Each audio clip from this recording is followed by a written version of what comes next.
मैंने कहा जी नहीं तो हमें कुछ बताया गया है और नहीं कुछ हमारे को कुछ कोई कागज़ वगैरह कुछ मिला है। और बताइए इतनी जल्दी हम अपना जो प्रतिमा है, जो मूर्तियाँ हैं, जो बालाजी महाराज, शनि महाराज, भोले शंकर, पंचमुखी हनुमान जी जो धातु के थे, और क्या नाम है आपका, कृष्ण जी, माता रानी और कृष्ण दरबार, राम दरबार, ये सब जो भी था, कैसे मैं कहाँ एडजस्ट करूँगा। तो उन्होंने कहा इसमें हमारे पास समय नहीं है।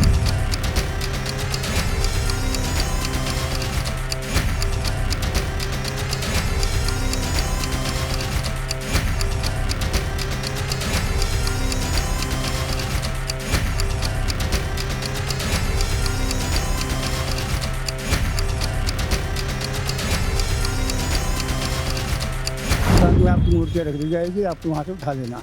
मगर यहाँ आने के बाद पूरा रवैया ही बदल गया। फिर वो मूर्तियों क्या किए कि लेके ट्रैक्टर के अंदर भर के, और पता लगा कि ये सूर्य घाट के पीछे वहाँ जाके तोड़।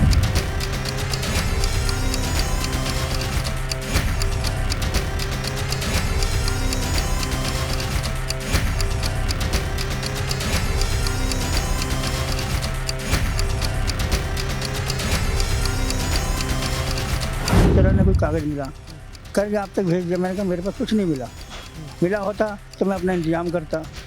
तो उन्होंने कहा नहीं, हमें इस चीज़ का वो नहीं है, आपको भेजा था। और उन्होंने हमसे यही कहा, मगर कुछ मेरे पास।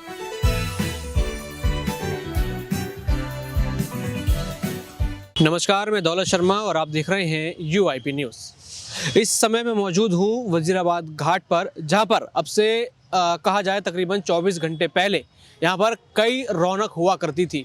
आसपास अगल बगल यहाँ पर मंदिर थे, लेकिन अब उन मंदिरों को तोड़ दिया गया है। कहा तो ये जा रहा है कि यहाँ पर DDA जो है इस घाट का सौंदर्यीकरण करना चाहती है, जिस वजह से ये मंदिर टूटे हैं।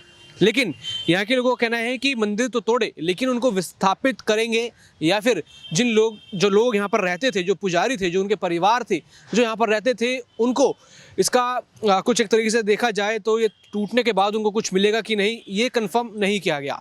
हमारे साथ पुजारी जी मौजूद हैं, जो इसी मंदिर, जहाँ पहले ये मंदिर हुआ करता था, वहाँ पर वो पूजा पाठ किया करते थे। यहाँ पर कई सारे लोग जो हैं वजीराबाद घाट पर आया करते थे, जो भी उनके रिचुअल्स हैं उन सबको वो निभाया करते थे। एक बार मैं कहूँगा कि यहाँ पर दिखाएं कि किस तरीके से यहाँ पर अब से कुछ 24 घंटे पहले पूरी तरीके से रौनक हुआ करती थी। यहाँ पर एक तरीके से मेले जैसा पूरी तरीके से यहाँ पर भीड़ लगा करती थी, लेकिन अब सब आपको यहाँ पर पत्थरों में नजर आ रहा होगा किस तरीके से यहाँ पर सब कुछ तोड़-फोड़ दिया है। लेकिन इसके पीछे की असली कहानी क्या है, क्यों ये तोड़ा फोड़ा गया, क्या नोटिस दिया गया, या फिर नोटिस के बाद भी लोग यहाँ पर अड़े रहे।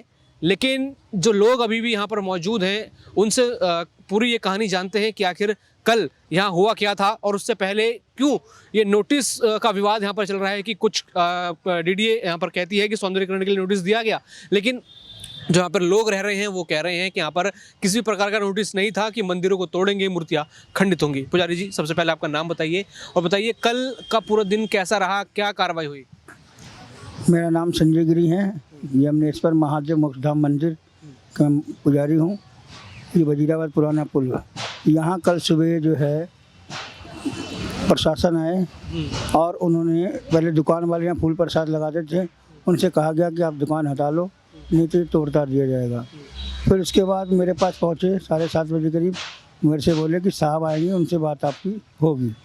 फिर कुछ देर के बाद उन्होंने आधे पौने घंटे बाद उन्होंने कहा कि आपको साहब बुला रहे हैं।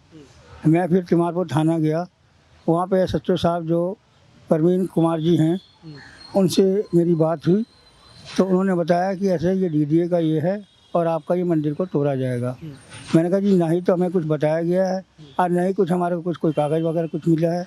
और बताइए इतनी जल्दी हम अपना जो प्रतिमा है, जो मूर्तियाँ हैं, जो बालाजी महाराज, शनि महाराज, भोले शंकर, पंचमुखी हनुमान जी जो धातु के थे, और क्या नाम है आपका, कृष्ण जी, माता रानी और कृष्ण दरबार, राम दरबार, ये सब जो भी था, कैसे मैं कहाँ एडजस्ट करूँगा। तो उन्होंने कहा इसमें हमारे पास समय नहीं है। फिर उसके बाद ACP साहब जी भी आए, उनसे भी हमने कहा, तो उन्होंने भी कहा कि हम कुछ नहीं कर सकते, हम तो वहाँ पर सिर्फ उनको प्रोटेक्शन देने के लिए हैं। फिर DDA वाले को आए वहाँ पे, उनसे बात हुई, उनसे मैंने ज़्यादा नहीं, मैंने कहा 1 महीने का समय दिया जाए। 1 महीने का अगर समझ लेते हैं तो मूर्तियों को मैं कम से कम किसी मंदिर में या कहीं भी मैं अपना करूँगा, क्योंकि बड़ी आस्था से और मैं काफ़ी समय से ये यहाँ पे पूजा करता हूँ। मेरे पहले पिताजी भी थे और यहाँ हम लोग जमुना आरती भी करते थे, मगर उन्होंने कोई हमें समय नहीं दिया। उन्होंने मात्र हमसे बोला कि 2 घंटे का समय, 2 घंटे में क्या करता, और 2 घंटे के समय के बाद जो है ना बहुत बातचीत चलती रही, मगर वो कुछ नहीं, सिर्फ कह के नहीं 2 घंटे। उसके बाद ही मेरे को वहाँ से यहाँ अपने घाट में मैं आ गया। आने के बाद वो लोग मेरे पीछे आ गए। यहाँ 2 बुलडोजर खड़ी थी, प्रशासन में पूरा मतलब वो था, और सीधा बुलडोजर जो है ना लगा दिया गया नीचे। उनके ही आदमी थे जो मूर्तियाँ उठाने लग गए, तो खंडित सारी मूर्तियाँ जो है ना खंडित हो गई।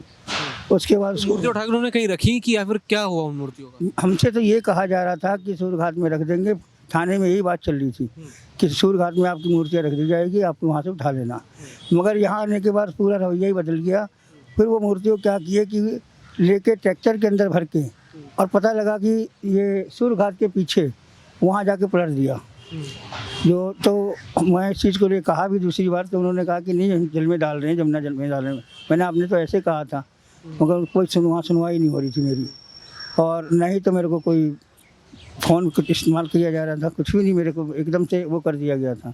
और ऐसे करके सारा दोनों जो बुलडोजर मिलके, और हमारे जो है ना यहाँ पे बालाजी महाराज के मंदिर थे, और उसके बाद शनि महाराज थे यहाँ पे, मैं बताना चाहता हूँ कैमरामैन जी को, और वो सामने जो है भोले शंकर के जमुना मैया का मंदिर था।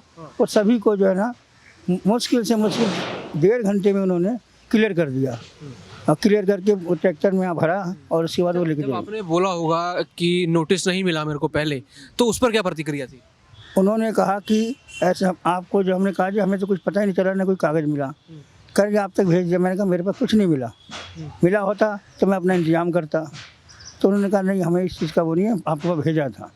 उन्होंने हमसे यही कहा, मगर कुछ मेरे पास आया नहीं, और मैं कुछ समझ नहीं आया कि मैं करूँ तो करूँ क्या।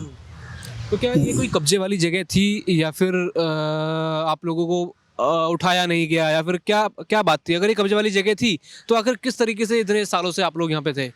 ये अब कब्जे वाली ये कह रहे हैं, अब उस समय पता नहीं था। मेरे पिताजी यहाँ रहते थे, और पिताजी ने वो करके धीरे धीरे मंदिर बना दिए जी। उसके बाद मैं जब से पिताजी की जो सामने से मैं उनकी सेवा करता था, तो मैं भी इसमें पुजारी वाला काम करने लगा। तो ऐसी कोई बात हमारे समझ में नहीं। अगर कब्जे वाली थी तो इतने सालों में, ये आप 50 साल के अंदर के 50-60 साल के अंदर में कभी उन्होंने इस चीज़ को बताया नहीं कि कब्जा कर रहे हो या जाओ या क्या है, कुछ तो बताते हो हमें। तो उन्होंने ऐसा तो कुछ कहा ही नहीं उन्होंने। तो अब ये कब्जे वाली आप जो कह रहे हैं, तो कब्जा जी आजकल जो है मंदिर है, कहीं भी कुछ है, तो पहले बता देना आप कि हाँ जी इसको आप खाली कर दें। ज़्यादा नहीं तो 2-3 महीने का समय तो मिलना चाहिए, मगर उन्होंने तो हमें 2 घंटे का भी समय नहीं दिया। तो उसमें बताइए क्या हम करें। मैं तो यही कहना चाहता हूँ कि जो मेरे साथ हुआ है, ये मंदिर इतना श्रद्धालु आते थे और सब कुछ है, आज की डेट में सब जो है ना दुखी मन से जा रहे हैं। अब मेरी हालत क्या हो रही है आप देख सकते हैं, मगर इन्होंने क्यों ऐसा किया ये कुछ समझ नहीं आया जी। क्योंकि सवेरे एकदम से अगर सुबह आप आ जाओ और सुबह जो है ना 2 घंटे में सारा काम कर दो, तो क्या आदमी कुछ। सुबह आ गए थे? ये 7 बजे आ गए थे जी। और ये सारा तोड़ फोड़? हाँ, ये 7 बजे आए थे। उसके बाद 7:30 में मैं थाने गया था। थाने में मेरे को समय लगा इसी बातचीत करने में, सचिव साहब से, फिर एसपी साहब से, फिर वो क्या नाम है DDA वालों से। तो उसमें कुछ समय लगा। जैसे ही वहाँ से मैं लौटा, वैसे ही इन्होंने काम शुरू कर दिया। सारा आपके सामने ही है देर से। तो अभी क्या चाहते हैं, किस तरीके से, क्या आप रहते भी यहीं थे? मैं यहीं पे रहता था जी। और ये रात भर में जब से ये हुआ है, पूरी रात में जो है बाहर ही बैठा हूँ, और पूरी रात सोया भी नहीं हूँ, पूरी रात बैठा हूँ। वो तो मेरे चेहरे से ही पता लग रहा होगा कि पूरी रात मेरे इस पर क्या बीत रही है। दिल तो ये करता है कि अपने आप को जमुना मैया में जो है ना समर्पित कर दो, कि अब क्या करेंगे जी के। अब इच्छा नहीं कर रही कि हमारे ही देखो कि सनातन धर्म में यमुना मैया के तट पे, और इतने साल से हमने सेवा करी यमुना मैया के, और यहाँ ऐसे आए और आंधी और तूफान की तरह चले गए। लेकिन यहाँ पर ये कहना है कि सौंदर्यकरण करना चाहते हैं इस चीज़ का, तो सौंदर्यकरण में क्या आप लोगों को भी जगह दी जाएगी? सौंदर्यकरण में तो हमें तो नहीं लग रहा कि जगह दी। उन्होंने तो ऐसा कुछ नहीं कहा है। अगर सुंदर है तो सुंदर करने तो उसको करते ना, मना कौन कर रहा है, मगर मंदिर के साथ साथ करते। क्योंकि यमुना मैया में जो स्नान करेंगे वो बाबा पे जल भी चढ़ाएंगे। शनि महाराज, यमुना मैया की जो भाई हैं शनि महाराज हैं, उनको भी पूजा पाठ करेंगे। तो ये सौंदर्य कैसा सौंदर्य है कि भगवान को जो है ना खंडित करके उसको जो है ना जल प्रवाह करो, कहाँ के क्या कर रहे हैं, और वो उसके बाद आप कहो कि यहाँ पे हम सुंदर बनाएंगे, ये करेंगे, तो मेरे हिसाब से ये तो बहुत ही गलत बात है। और ये मुझे सनातन में ऐसा कभी मैंने सुना नहीं था इतनी उम्र में कि आप मूर्तियों के साथ ऐसा करें। नाम बताइए आपका। राजू नाम है। अभी आप कल आए थे, अभी आज आए हो, आप देख रहे हो किस। कल नहीं आया, कल मैंने रास्ते में से देखा तो रहा नहीं गया, इसलिए मैं आज कश्मीरी गेट से पहले यहीं आया हूँ। तो यहाँ पहला कैसे माहौल था, अभी ये सब तब्दील हो गया इसमें, देख रहे हैं आप किस तरीके से, क्या कहेंगे इस पर? देखो जी, पहला माहौल ये था कि पहला बहुत बढ़िया माहौल था, मालीशान मंदिर बना हुआ था और दुनिया यहाँ पर आती थी, मेले भी लगते थे, होली दिवाली मेले भी लगते थे, सारे काम होते थे। तो मतलब ये देख के रहा नहीं गया, इसलिए मैं नीचे उतरा, अच्छा नहीं हुआ। अच्छा नहीं हुआ। तो सरकार कह रही है सौंदर्यीकरण करेंगे, तो क्या ऐसे सौंदर्यीकरण में जो जिन लोगों के ये मंदिर तोड़े गए हैं, वैसे लोगों के मंदिर नहीं, लेकिन जो मंदिर तोड़े गए हैं, जो उनके यहाँ रहने का जगह भी थी, तो क्या लगता है उनको जगह देनी चाहिए उस सौंदर्यीकरण में? देनी तो चाहिए, क्योंकि इतने साल से सेवादार हैं, सालों से देख रहा हूँ सेवादार है, मतलब ये समझ लो पिता के समान भी है, गुरु भी है। और 13 साल से मैं पद यात्रा कर रहा हूँ सोनिया बहर से, यहाँ पर सोनिया बहर से यहाँ पे मत्था टेकने मैं पद यात्रा पे आता, पैदल आता था, कन्वेंस नहीं पकड़ता था। तो मतलब मेरे को देख के तो बड़ा अजीब सा लगेगा कि अब यहाँ पे मत्था कहाँ टेकूंगा मैं। तो देखेंगे आप यहाँ आसपास कभी जो मंदिर हुआ करते थे किस तरीके से अब वो मंदिर जो है मलबे में पूरी तरीके से यहाँ पर तब्दील हो चुके हैं। कहा तो ये जा रहा है कि सौंदर्यीकरण यहाँ पर वो करना चाहते हैं, लेकिन जो परिवार यहाँ पर रहते थे उनकी भी यहाँ पर पीड़ा कहीं ना कहीं देखने लायक है कि मंदिर और उनके जो घर थे, जो उनके छोटे छोटे कमरे थे, वो किस तरीके से मलबे में पूरी तरीके से दब चुके हैं। लेकिन अब देखना ये होगा जब ये सौंदर्यीकरण होगा या जिस चीज़ की बात डीडीए करता है या कहा गया कि नोटिस नहीं दिया गया, इसके ऊपर अब क्या चीज़ें बाहर निकल कर आती हैं, क्या यहाँ पर जब सौंदर्यीकरण होगा क्या लोगों को उसमें कोई जगह दी जाएगी या नहीं, ये देखने वाली बात होगी। बाकी और भी ऐसी खबरें जानने के लिए देखते रहिए UIP न्यूज़। धन्यवाद।